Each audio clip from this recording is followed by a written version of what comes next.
Kříže? To já taky. Jinak to bude pro mě katastrofa. Pro něj snad ne? Ne tak velká. Když to sečtete i s pojistkou, tak dostane takových 20 milionů.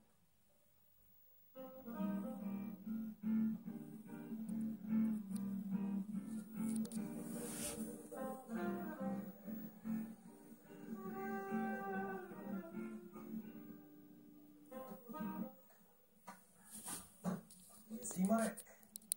Co já? Co ty tady?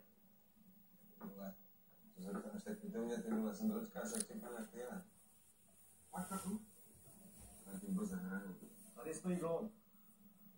Kdo to je? Tak si gól, vole. Vole, jsem tě neslyšel. Tvoje chyba.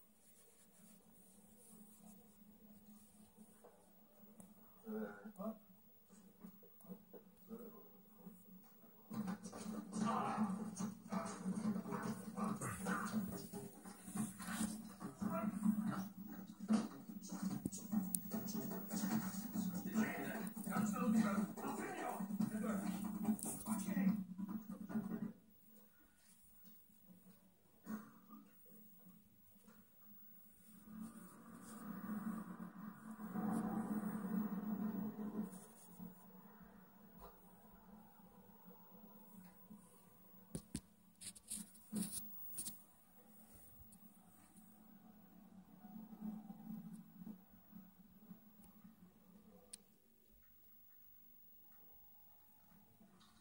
Dobrý den.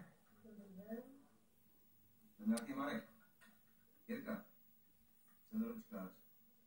Chci u vás jezdit, ale rád bych stál u Staromáku, protože říkali chlapci, že nějakou kartu mám jít moc.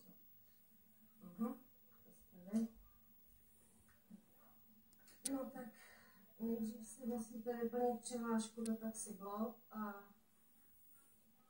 pokud vás přijmou, bude i karta. Jo. Já jsem se mohl ptát. Vyrozumění dostanete poštou. Nashledanou. No, tak jo, tak se dočte.